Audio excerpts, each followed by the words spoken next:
The first time Valeria touched Kalen, she nearly killed him.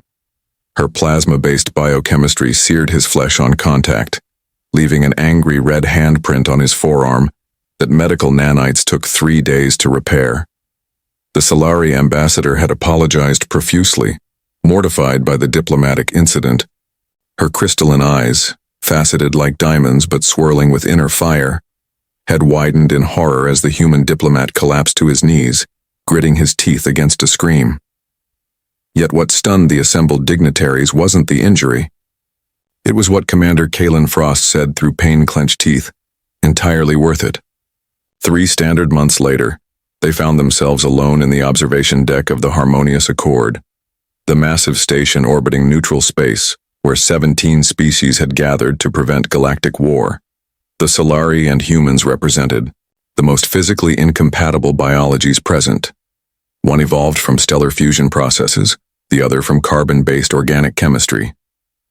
"You should hate me," Valeria said, her voice a melody of crystalline tones that the translator rendered into words. Her luminous form cast moving shadows across the deck as she gazed at the stars. "My carelessness nearly cost you your arm." Kalen leaned against the railing, careful to maintain the regulation 3-foot distance. "Quite the opposite. Your touch was illuminating." The light emanating from Valeria's translucent skin pulsed briefly brighter, the Solari equivalent of a blush. "You humans are incomprehensible. Any rational species would demand reparations, not whatever this fascination is. Perhaps that's why we've survived despite being physically fragile," Kalen replied, his eyes tracing the ethereal patterns flowing beneath her skin. "We're drawn to what burns us." The War Council was deadlocked. The Dravaki hegemony demanded expansion rights into 3 contested systems, backing their claims with the galaxy's second-largest battle fleet.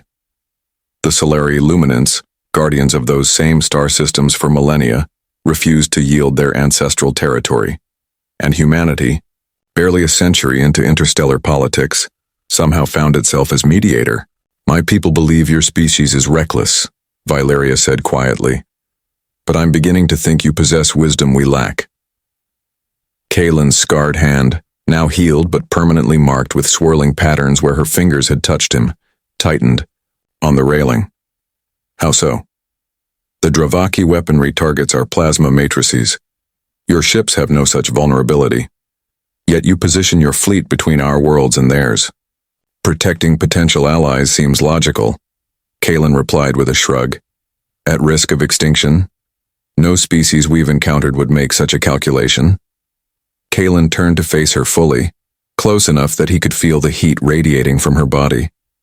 "Maybe that's why the Forerunners chose us." Valeria's light dimmed momentarily. Surprise. "You know about the Forerunner protocols? That if the peace talks fail, ancient defense systems will activate?" "Yes. We translated the archives on Proxima Centauri 2 decades ago. For the first time, in recorded history, a Solari was speechless. Admiral Torval of the Dravaki hegemony slammed his armored fist against the negotiation table, sending spiderweb cracks through the supposedly indestructible material. His exoskeleton clicked ominously as venom sacs near his mandibles engorged. A clear threat display. The human speaks of compromise when their species can barely travel between their own planets. Torval's translator rendered his chittering speech into harsh, clipped tones. "We have controlled this galaxy for 16,000 cycles.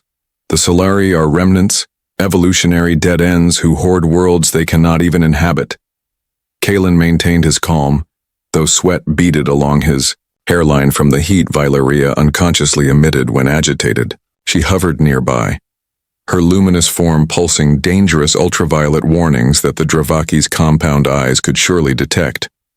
"Admiral," Kalen said carefully, "perhaps a history lesson is in order. The Solari existed before your species, evolved. The stellar matrices they protect are not merely territory, they're their birthplaces." "Superstition and sentiment," Torval dismissed. "Resources must serve those strong enough to claim them." The negotiation chamber fell silent. Such naked aggression violated diplomatic protocols. The 8 other species representatives shifted uncomfortably. The Dravaki had just admitted their intentions. Conquest, not compromise. Kalen felt a dangerous warmth near his shoulder as Valeria drifted closer, nearly breaking the safety distance.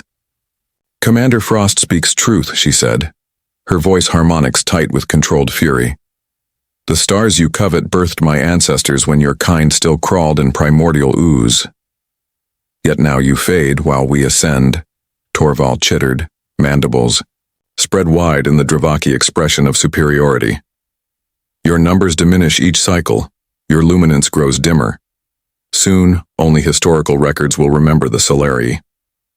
Kalen intercepted Valeria's advance with a raised hand, dangerously close to her radiant form. "That was unnecessarily provocative, Admiral. Truth often is human." "Speaking of truth," Kalen continued, activating the central display, "perhaps we should discuss these." The hologram showed Dravaki warships, hundreds of them, assembling at staging points throughout the contested sectors. Intelligence that had cost 3 human scout ships their existence to obtain. The chamber erupted in shocked exclamations. The Dravaki delegation's exoskeletons clicked furiously as they communicated on frequencies the translators couldn't process. "Pre-positioned invasion fleet," Kalen explained unnecessarily. "Deployed while you spoke of peaceful resolutions." Admiral Torval rose to his full intimidating height. "Your primitive species has overstepped. This intelligence gathering constitutes an act of war against the hegemony." "Technically," Kalen corrected, "it constitutes evidence of your act of war against the luminance. We were merely observers." Later, in the relative privacy of the diplomatic quarters corridor, Valeria confronted Kalen. "You've made yourself a target," she said, genuine concern modulating her harmonic voice. "The Dravaki do not forgive such humiliations." Kalen smiled wearily. "I'm already a target. We all are. Why risk yourself for my people? We cannot even touch without causing you harm." His scarred hand flexed unconsciously. "Some things are worth the burn." Valeria's light pulsed with emotions the translator couldn't quite capture. "You are impossible." "So I've been told," he replied. Then with uncharacteristic vulnerability, "Would you tell me about them? The stars where your people were born?" She hesitated, then began to glow more intensely. "I could show you instead." Part 3. The shuttle hummed through space, its viewports polarized to maximum protection as they approached Valeria's homeworld. Lumina Prime, a planet orbiting so close to its star that its surface was perpetually bathed in radiation lethal to most species. Kalen sat in his specially designed environment suit, sweating profusely despite the cooling systems working at full capacity. For Valeria's kind, this scorching proximity was life-giving. For humans, it meant technological barriers were all that stood between survival and immediate cellular breakdown. "You're uncomfortable," Valeria observed, her form more brilliant here, feeding from the stellar energy that saturated the shuttle. "I'm fine," Kalen lied, checking the suit's integrity readouts. "It's not every day a human gets invited to see the Solari birthplace." "No human has ever been granted this privilege," she corrected. "The Council of Light argued for 3 days before approving my request." The shuttle banked toward a shimmering structure that appeared to float in the stellar corona itself, the luminous sanctum, heart of Solari governance and culture. Even through the shielded viewports, Kalen had to squint against its radiance. "It's magnificent," he whispered. "It is dying," Valeria countered softly. Torval was right about one thing. Our numbers dwindle. Each generation, fewer Solari emerge from the stellar nurseries. The shuttle docked with a gentle hiss of adaptive seals, and Kalen followed Valeria into the sanctum. Inside, ancient architecture defied conventional physics, corridors of pure light, chambers where gravity shifted according to patterns he couldn't comprehend, and throughout, Solari in various stages of physical manifestation. Some appeared, almost solid like Valeria, while others were barely visible wisps of luminous energy. All stopped to stare at the human visitor, their light patterns betraying shock, curiosity, and often disapproval. "The elders await," Valeria said, leading him to a vast spherical chamber where 7 concentrated points of blinding brilliance hovered in formation. "Emissary Valeria brings the human called Frost," announced a disembodied voice that seemed to emanate from the chamber itself. "Approach, carbon being." Kalen stepped forward, feeling the pressure of scrutiny from entities so ancient they had witnessed the rise and fall of civilizations. "You advocate for our people," said the central elder, its voice like solar flares translated into sound. "Yet your species benefits from Dravaki trade agreements. Explain this contradiction." "There is no contradiction," Kalen replied. "Humanity recognizes that might doesn't determine right. The Solari were here first. The stars you protect belong under your guardianship." "Pretty words," another elder pulsed dismissively. "Yet we have seen countless species make promises when convenient, only to break them when advantage shifts." Kalen unlatched his helmet, a dangerous breach of protocol that caused Valeria to flare in alarm. "What are you doing?" she demanded. "The ambient radiation is manageable for brief exposure," he finished, meeting the gaze of the elders with unprotected human eyes. "Where I come from, one shows respect by facing others directly." The elder lights dimmed momentarily, surprise, then intensified. Then, "Bold but foolish," the first elder commented. "Your cellular structure is already degrading." "Then I'll be brief," Kalen said, blinking against the pain beginning behind his eyes. "Humanity stands with the Solari not for political advantage, but because it's just. We've reviewed the ancient records. The Forerunners designated your people as stellar guardians before my ancestors mastered fire." Murmurs of light speech flickered between the elders too quickly for the translator to process. "You speak of the Forerunners with surprising familiarity," the first elder finally responded. "Because they left messages for us too," Kalen replied, replacing his helmet as warning alerts began chiming in his suit. "On 1,000 worlds, including Earth. They knew someday we'd reach the stars, and they knew exactly what we'd find. Later, recovering in the shuttle's medical bay while nanites repaired his radiation damage, Kalen found Valeria watching him with an intensity that made his skin prickle with something other than medical regeneration. "You risked permanent cellular damage," she admonished. "For what purpose?" "To show I meant what I said," he replied hoarsely. "Some things can't be communicated from behind barriers." Valeria's form pulsed with complex emotions. "The elders have granted humanity permanent ally status. They've never done this in our recorded history." Kalen managed a smile. "Worth the headache, then." "You are..." She searched for the word. "Extraordinary, even for your kind." His scarred hand reached toward her reflexively, stopping inches away. "I wish..." "Yes," she said, her light dimming to its softest radiance. "So do I." The diplomatic reception aboard the Harmonious Accord had devolved from tense to openly hostile. Representatives from 17 species clustered into factions, their body language, whether expressed through light patterns, pheromone releases, or subharmonic rumbles, all communicating the same message: war was coming. Kalen adjusted his formal uniform, the weight of Earth's expectations heavy on his shoulders. The Dravaki delegation had tripled in size overnight, their new representatives, all bearing military insignia, not diplomats, war leaders. "They're baiting us," murmured Ambassador Evrensel at his side, humanity's senior diplomat. "The hegemony wants conflict. Our intelligence suggests they've developed weapons specifically designed to destabilize Solari plasma matrices." "Star killers," Kalen confirmed grimly. "If deployed, they could unravel the stellar nurseries. Genocide in its purest form." Across the chamber, Valeria conversed with other luminous beings, their light speech too rapid and complex for human translation. The Solari delegation had also grown, but unlike the Dravaki's militaristic additions, theirs were scholars and keepers, ancient Solari who maintained the stellar archives. Ambassador Evrensel sighed. "The Security Council is divided. Half believe we should withdraw and protect Earth's interests. The others understand what extinction looks like, Kalen finished, and that it rarely stops with just one species. The central doors parted to admit Admiral Torval and his elite guard, their exoskeletons enhanced with ceremonial battle plating that barely concealed integrated weaponry, a flagrant violation of the Accord's neutrality protocols.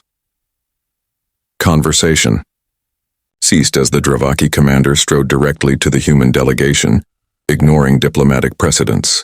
Commander Frost. Torval's translator rendered his clicks into artificially pleasant tones. Your interference grows tiresome.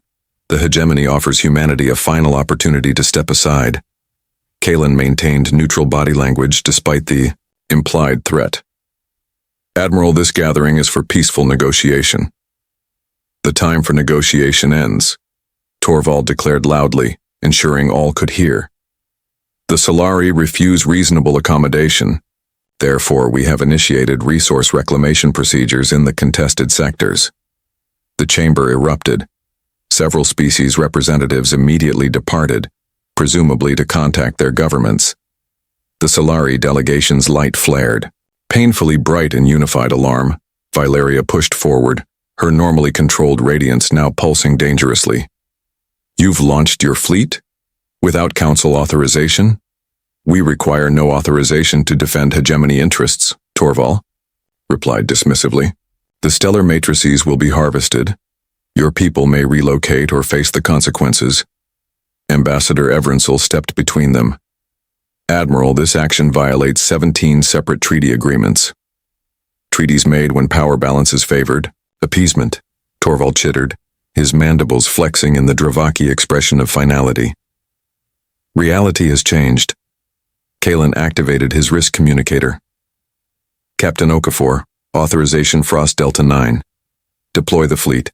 The Dravaki guard bristled, weapon limbs twitching toward concealed armaments. Torval's compound eyes fixed on Kalen. You dare position military assets near hegemony operations? Our ships were already in position, Kalen replied calmly. They've been shadowing your fleet for weeks. Valeria's translator struggled to keep pace with her rapid light speech. Human vessels cannot withstand proximity to stellar coronas where our worlds orbit. They couldn't before, Kalen corrected. Our engineers have been busy. Admiral Torval's exoskeleton clicked in agitation. This is unacceptable interference. Actually, Ambassador Evransel interjected smoothly, producing a data crystal. According to the third protocol of the Galactic Charter, which the hegemony signed, any civilization may offer protective services when requested by an endangered species.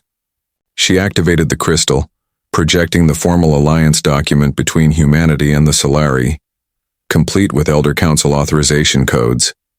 You risk your entire species for these living embers? Torval demanded incredulously. They will burn out regardless of your intervention.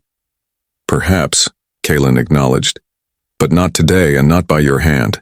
Later, as emergency sessions convened throughout the station, Valeria found Kalen in the strategy room, reviewing tactical displays showing human ships taking position around Solari worlds. Your vessels cannot survive direct Dravaki fire, she said softly. Their weapons will tear through your defenses. Probably, he agreed, not looking up from the displays. Then why? Kalen finally turned to her, exhaustion evident in his eyes. You asked me once why humans would risk extinction. For your people. You never truly answered. No, he admitted, because the answer sounds absurd to most species. He gestured toward the display showing the contested star systems. Those stars are older than our civilizations combined. They've shone for billions of years. They deserve better than to become weapons or fuel. Valeria moved closer than safety protocols allowed, her light casting shifting patterns across his features. That's not the complete truth. Kalen's scarred hand flexed unconsciously. No, it's not. The first shots were fired near Lumina Secundus, where Dravaki harvesters attempted to establish collection arrays around the system's secondary star. Human ships, smaller but more maneuverable, had interposed themselves between the harvesters and their targets.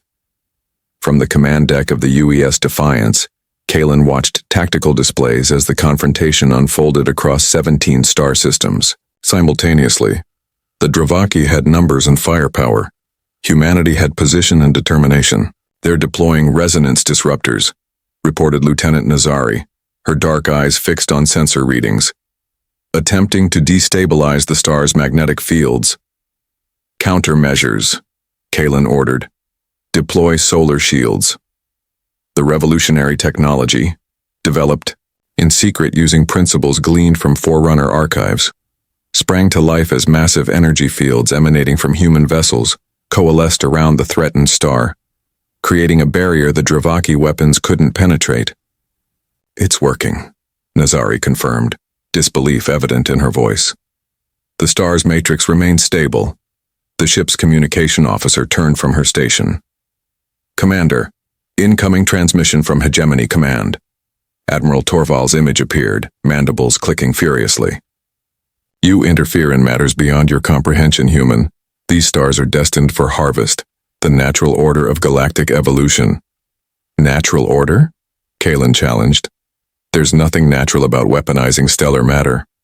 We offer, final warning, withdraw or face extinction alongside your luminous allies.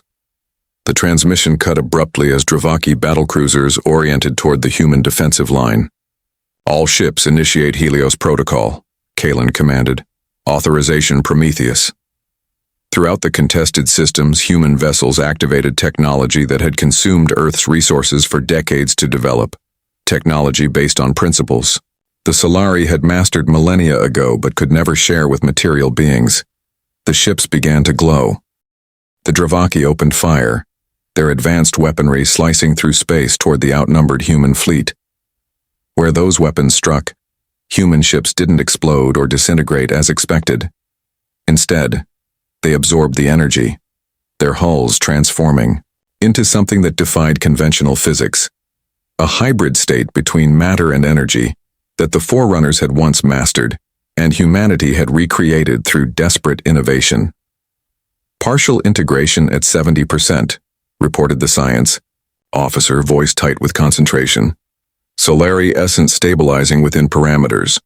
Aboard each human vessel, volunteer Solari, those who had joined the desperate plan despite the risks, merged their plasma-based consciousness with human technology, creating ships that were neither wholly machine nor wholly living. The Dravaki, weapons designed to destroy conventional matter, found themselves ineffective against vessels now partially existing as energy beings. In the midst of transformation, Kalen felt burning pain as the ship around him shifted states. The command chair integrated with his nervous system as planned, allowing direct neural connection with the vessel's new hybrid consciousness. Kalen. The voice in his mind wasn't speaking through conventional means. It resonated directly through his consciousness, familiar yet transformed. Valeria? He gasped aloud. I am here. We are joined now. The sensation was overwhelming, like being immersed in fire without burning, drowning in light without blindness. Through their connection, he witnessed the universe as the Solarii experienced it. Stars not as distant points but as living, breathing entities, interconnected through cosmic webs of energy invisible to human perception. Status report, he managed fighting through the disorientation. Integration complete, Nazari confirmed, her voice seeming distant compared to Valeria's presence in his mind. The Dravaki are retreating. On the view screen, Dravaki vessels were indeed falling back, their formations breaking as they confronted something beyond their tactical understanding. Human ships partially transformed into energy beings, impervious to their primary weapons. They fear what they don't understand, Valeria's consciousness observed, just as we once feared your kind. Through their neural bond, Kalen sensed something unexpected. Not just Valeria's presence, but echoes of the Forerunners themselves, ancient knowledge awakening through the hybrid integration they'd achieved. This connection, he whispered. It's what they intended all along. Yes, they seeded both our species, knowing someday we would need each other. Matter and energy, separate yet complementary. The tactical display shifted as Dravaki reinforcements arrived, hundreds of ships emerging from jump points throughout the contested sectors. They're not giving up, Nazari warned. New weapon signatures detected. Kalen felt Valeria's concern ripple through their shared consciousness. The Nova inducers, if deployed against the stellar nurseries. All ships, Kalen commanded. Prepare for Phase 2. Are you certain? Valeria's thoughts carried uncertainty.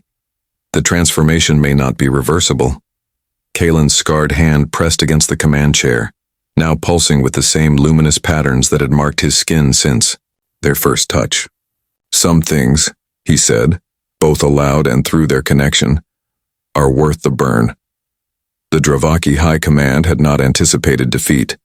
Their species had evolved as apex predators, their hive minds calculating victory through overwhelming force across 16,000 years of expansion. The concept of sacrifice for abstract principles like preservation or justice remained incomprehensible to them, which is why they couldn't understand what they were witnessing. Throughout the contested star systems, the hybrid human Solari vessels were changing again. The partial transformation that had rendered them immune to conventional weapons was progressing towards something unprecedented, a complete synthesis of matter and energy, technology, and consciousness.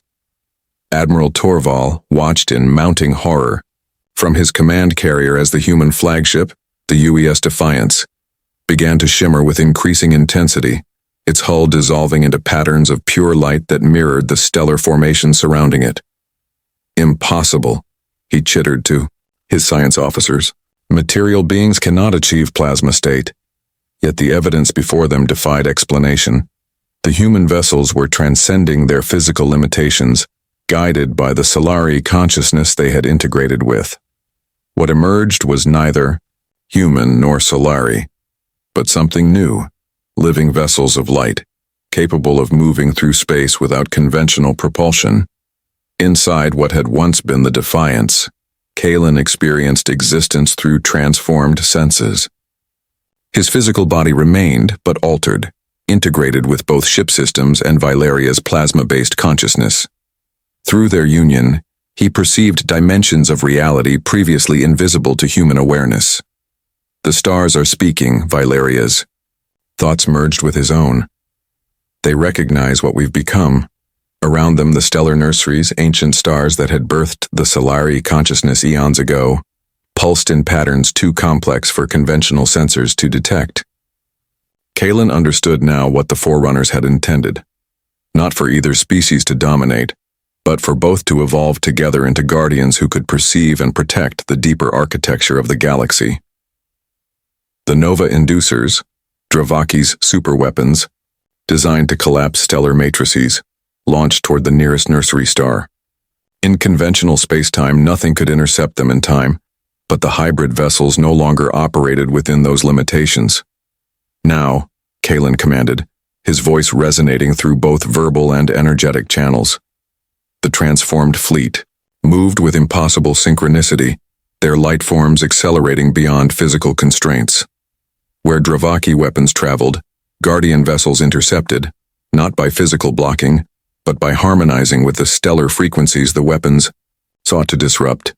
Through the shared consciousness, Kalen directed the defense while Valeria maintained their cohesion. Human strategic thinking merged with Solari understanding of stellar physics, creating solutions neither species could have conceived alone. Admiral Torval watched in disbelief as his unstoppable weapons simply dissolved, their destructive potential absorbed and redirected by the hybrid guardians. This changes nothing, he raged over all frequencies. The hegemony has 1,000 worlds. We will build more weapons. We will return with forces that can extinguish your light. The response came not as words but as a directed pulse of energy that temporarily disrupted all Dravaki systems. When communications restored, a single transmission reached Torval's command carrier. Kalen's voice overlaid with harmonic tones that indicated Valeria's simultaneous speech. Look around you, Admiral. Throughout the contested sectors, ancient Structures were awakening. Massive Forerunner installations previously dormant or disguised as natural formations. Stellar stabilizers, dimensional anchors, gravimetric balancers. A vast network of technological marvels designed to maintain cosmic equilibrium. The Forerunners didn't abandon the galaxy, the hybrid voice continued. They evolved beyond physical form but left guardians to watch over what they built. First the Solari, then when they began to fade, humanity, and now us, together. The installations hummed with renewed purpose, creating energy patterns that formed impenetrable barriers around the stellar nurseries, and would remain long. After the current confrontation ended, faced with technology they couldn't overcome and fundamentally altered rules of engagement, the Dravaki fleet began a strategic withdrawal. Not surrender. The hegemony would never acknowledge defeat, but recognition of a new galactic reality they would need time to assess. As the last Dravaki ships jumped to hyperspace, Kalen felt the tension in their hybrid collective ease. Throughout, the fleet humans and Solari who had volunteered for the transformation were discovering the implications of their choice. They could never return to their former states of existence. They had become something unprecedented, conscious beings of both matter and energy, capable of shifting between states. The first of a new kind, Valeria's thoughts flowed through their connection. Kalen focused on her distinct consciousness within, their shared mind. Are you? Still you? Yes and no. I am more than I was. As are you. He perceived their options now.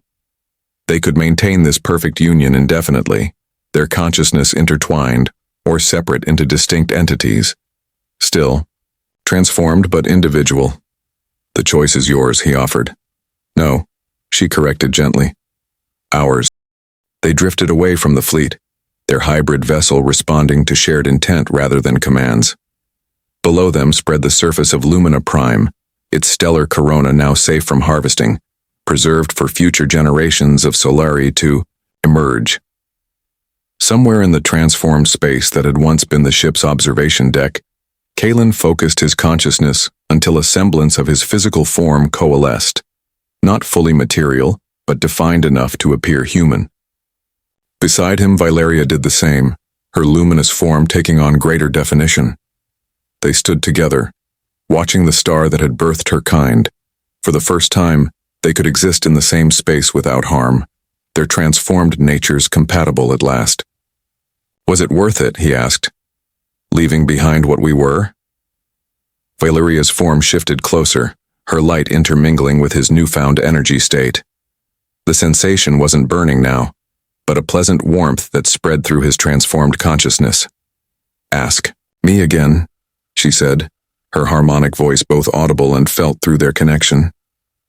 Understanding, Kalen reached out, his once human hand now suffused with the same luminous patterns that had marked him since their first touch. This time, when their forms connected, there was no pain, only resonance, two frequencies finding perfect harmony. Was it worth it? He repeated. Valeria's light pulsed with what he now recognized as joy. Every burn, every risk, every impossible choice that led us here. Their consciousness began to merge again, not out of necessity but choice, a union of two distinct beings choosing to become one without losing themselves. As stars pulsed around them in patterns only they could now perceive, Kalen smiled. I'd still ask for another kiss. You won't need to ask, she replied as their forms dissolved into unified brilliance. Some fires are meant to burn forever. Throughout the galaxy, the ancient Forerunner network awakened fully for the first time in millions of years, recognizing its new guardians, not as they had once been, but as they had become. Together,